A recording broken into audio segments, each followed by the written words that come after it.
director, and particularly leading and curating the legacy to Diana, Princess of Wales, someone who is loved globally. I often find that when I arrive at the airport, even from the customs, and I say, I'm the chief executive of the Diana Award, everyone feels that they need to tell me where they were when Princess Diana died.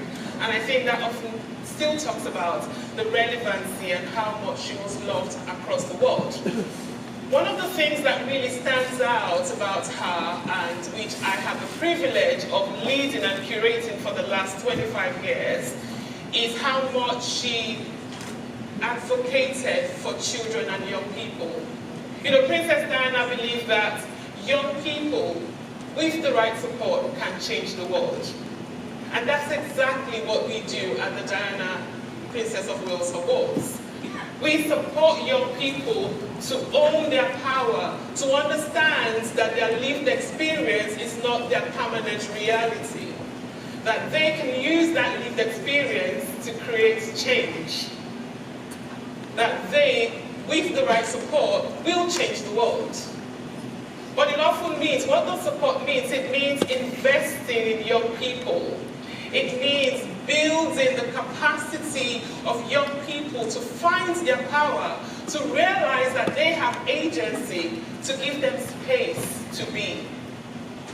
Whilst I couldn't fly out young people from the Diana Award to join me, I'm delighted to be joined by 3 incredible young people who have found their power, who are leading change right here in your city, who I have no doubt, I've spent some time with them, I know that these young people will be incredible ambassadors across the world and will create change. So I implore you to give us the next few minutes to listen to these amazing young people. I have with me, do you guys want to introduce yourselves very quickly? Just your name? I'm Raquel Gonzalez. I'm Fatoumata Cisse. And I'm Scanning. Amazing. So you guys are part of the NYC Junior Ambassadors Program. Can you tell me a little bit about that, and what was your experience, and what does it mean for you to be a change maker? Yeah, sure. Well, I joined the Junior Ambassador Program during a very challenging stage of my life, and I feel as though the whole world. I was personally recovering from a back surgery at the time, and the world was dealing with this loss of interaction and connection with others. When my history teacher mentioned it, his genuine passion and excitement for the program not only motivated me, but it uplifted me. It gave me bravery, and this bravery not only made me feel stronger as a young girl and student and person in the height of 2020. I would say some highlights from the program would definitely be being able to gain a voice and be encouraged in that way. I was able to have conversations on topics and subjects I'd never been exposed to before or felt like I could speak upon. Additionally, I was able to meet with the ambassador of the Dominican Republic, although virtually at the time because of COVID, but it was so inspiring seeing as though I come from the same country. I'd say experiencing the NYC Junior Ambassador Program, it changes your definition of a change maker because it makes you realize that change can start in the smallest of classrooms, with children the age of 11 or 12 as soon as clarity and awareness is allowed. I think that's very important, and also collaboration. I wouldn't be here without these two, and that's something that I learned within the program. Everything can be solved as a team. Amazing. That's fantastic.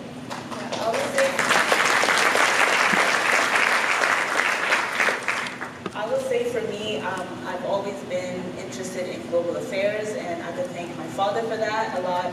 I think a lot of immigrant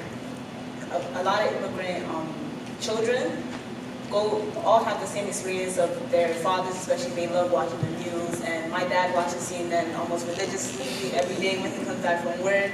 And after a while, you know, he called me over to like sit down and watch with him, and that piqued an interest in me. And through the Junior Ambassador Program, that interest soon turned into a passion. I remember my school librarian, with the help of my history teacher, they brought the program to our school and encouraged us as students to apply because they saw something in us. And I would say the most impactful part of that program was our first trip ever to the United Nations.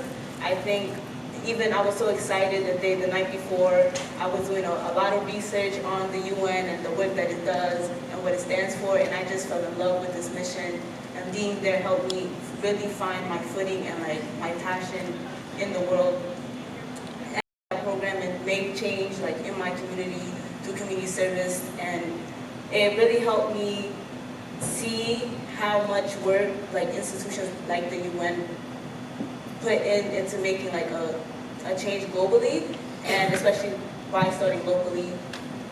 I would say it really helped me define a change maker as somebody who's willing to do more than just say, meaning that your words have to be backed up by actions that lead you to your goal. You can't, just make a statement and not follow up with it. Change makers, they say something and they make sure that they do something. Can I just pause there? Did you hear that? Like a change maker is someone who says and does. Yes. That's just a takeaway. Please write that down. I think that we should be saying to ourselves that when we make commitments, that we do it. Yes. Right? Thank you. Brought to us, and our teacher was empowering us to research issues that we were really passionate about. And I recall an experience where we researched the Sustainable Development Goal Gender Equality, and we created the Gender Defender Carnival. And it was really inspiring because you could see the light in a lot of our faces that, we were able to implement that change that day and make the world a little bit better. And since then, I have worked alongside the Mayor's Office for International Affairs for the past 7 years or so now, and presented speeches at the United Nations in order to advocate for equality and to make sure that a lot of our voices and youth they feel empowered and that they are,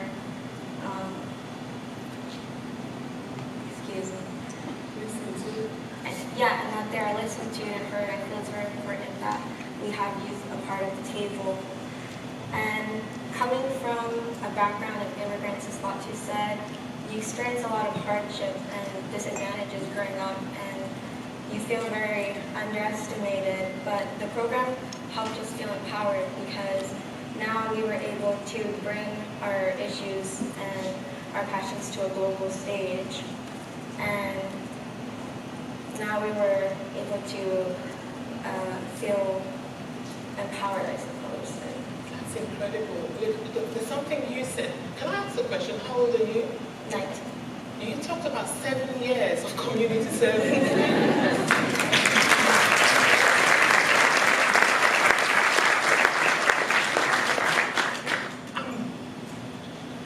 Going to go off the cuff a little bit, because when we talk about how young people's voices aren't listened to, this young lady is 19 and for 7 years you have given your time, and yet you talk about disadvantage.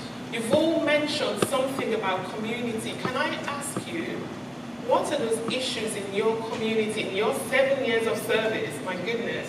Can I also add, it's unpaid service, right? Issues in your community that you've seen, and what are the changes that you would like to see? Can I throw that to you? Yeah, of course. Well, when I worked with the Junior Ambassador program, I was very fortunate to learn about issues such as human trafficking and gender-based inequalities and how those two intertwined have impacted the world. Since then, I've been able to experience a lot of different issues throughout my day-to-day life. Some of these ranging from accessibility to health care, inflation, mental health, homelessness. I'd say each of these are in prominent need of solutions, and my take to this would be improving our cultural responsiveness, which basically means like providing effective and careful care for all residents, no matter their background, or that be culture, race, ethnicity, religion, etc. I think this will not only ensure that we have equality within our processes, but that we also are treating everyone as they should be treated. Amazing, that's fantastic. I'm really conscious of time. I just need maybe one more of you to contribute to that question. Did you want to contribute to that question? Yes, I think that because he felt alone in the world and unsupported in school. He never got to actualize his potential. He wasn't able to achieve the dreams that he wanted to. And along with that, with community issues ranging from income inequality to poor access to healthcare, it also makes it very hard for people like this to be able to focus on global issues, and they end up just having to focus on trying to survive, and they're not able to contribute to helping the world. And I think it's really important that we do not leave those people behind, and that we focus on providing those underserved and underdeveloped communities with more resources, and that we provide them with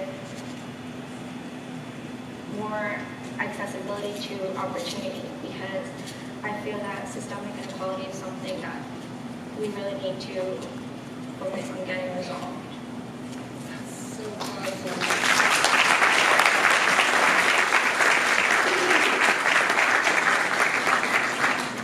That is so powerful.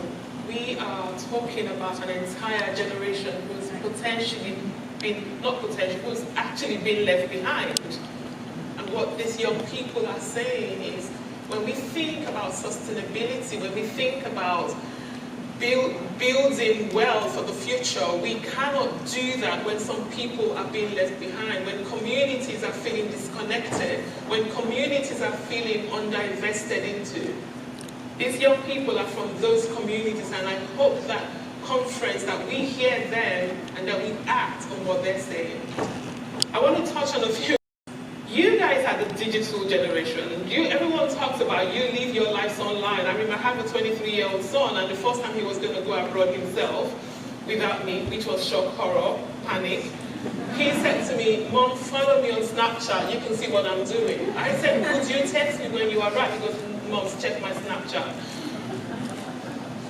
So you guys are that generation. What does it mean? I'm also aware that particularly in the pandemic, online world was vile with misinformation, and how do you cope with that? What is that? What does that mean with this whole intergenerational disconnect? How do you manage that? Just because of time, I'm going to ask you to answer that question for me. I think because my generation is very much online, we access our news through social media platforms. It has made us more accessible to us, and because of that, children now and the youth are able to see like the true scope of things globally and like how huge issues are. And I think because of that, the main reason for the disconnect between youth and adults, or youth and these institutions, is because youth are now seeing that many leaders don't really prioritize our best interests, or they now see, I think, thanks to like COVID, the pandemic, a lot of things that were happening in the dark came to light. And now as children, you see every time you open your phone, you check social media, it's another conflict abroad, there's conflict in your country. And I think just as children, just constantly being bombarded with that, and then mixed with the fact that we don't hold any real power to make change, we can't control our environment, it leaves us with a sense of a lack of hope for anything really, because unless we are given the actual chance to voice ourselves and to be listened to, we can't really do anything at all. That's why we must look to these institutions to help us and not make false promises. What we really want is, if we are made a promise, we need adults and institutions to carry out those promises. I think a lot of children are seeing now, most of the time, it's performative activism on a lot of adults' parts, and that really hurts us because we really go out our way to speak our minds and speak about the issues, but we're dismissed because we're younger or we don't hold any real power. So I feel like that's the main reason for the disconnect, and to fix that, agencies and adults must work together with children and the youth and really hear us and give us seats at the table to, give our opinions on policies that impact us a lot, because we only are 16% of the population, but as someone once said, we are 100% the future. So because of that, all these policies that are happening, they impact us. So because we're the main population being impacted, we should be the main ones having a voice and a say in what goes on. Amazing. Amazing. That's...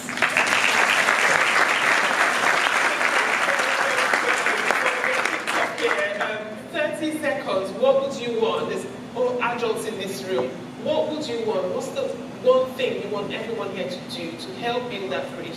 Just 30 seconds, everyone. I would say for me personally, I advocate for systems of accountability.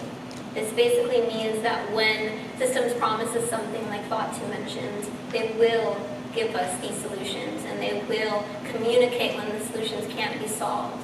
I feel youth is very understanding, and because we're so left out, that is where some anger can stem from or some disconnect. I think systems of accountability would take us a step further to progress movements and make change.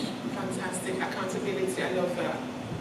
I think that investing in programs such as the Youth Ambassadors program is great because it helps the youth build more global skills, and bringing your youth into the global perspective will help everybody, because now they can help make changes like anywhere and everywhere. And once again, I just want to reiterate how I want adults to not be so quick to dismiss our voices because we think we're young or we don't know what we're talking about. We just want respect and companionship and just to create, how would I say it? We just want to create a partnership that is built on trust and respect. I think that's the best thing. Thank you. 30 seconds. I would say possibly focusing on local issues in order to resolve global issues, because a lot of the time we need to focus on the minority communities and not forget that we need to empower them and help them become contributors to our society as well. And I feel that if we focus on the local issues, then that way we'll be able to connect with more youth and also bring those youth to the table so we do not forget them. The young people in your communities that can help shape those policies, bring those policies to life, hold you accountable. They're not expecting miracles, but they want to know, because the future really belongs to them. In 50 years' time, these guys are going to be here. I'm 52, I'm probably not going to be here. Most of us sitting on that side are probably not going to be here in 50 years' time. That tells us how much the policies that we're making today impacts on these guys. And if they're not on the table, then the question is why? Thank you so much for listening. Thank you for being here.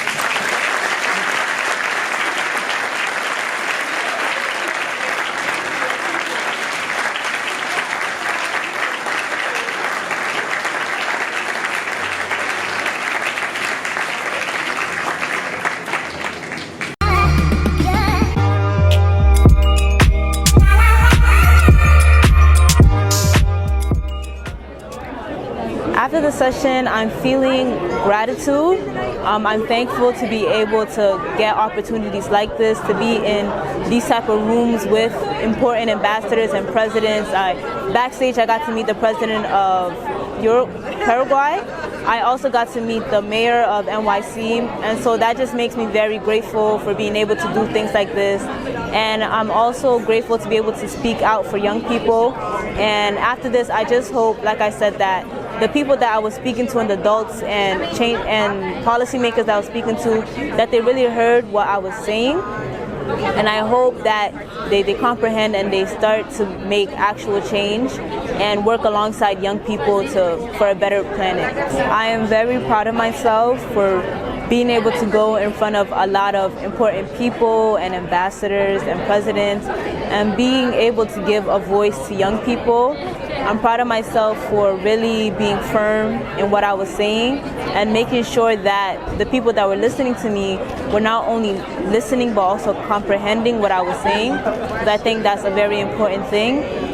I am also proud to be able to get opportunities like this and to just be able to be a change maker, especially at this young age. I'm proud of how far I've come, and I hope that I get more support along the way, and yeah.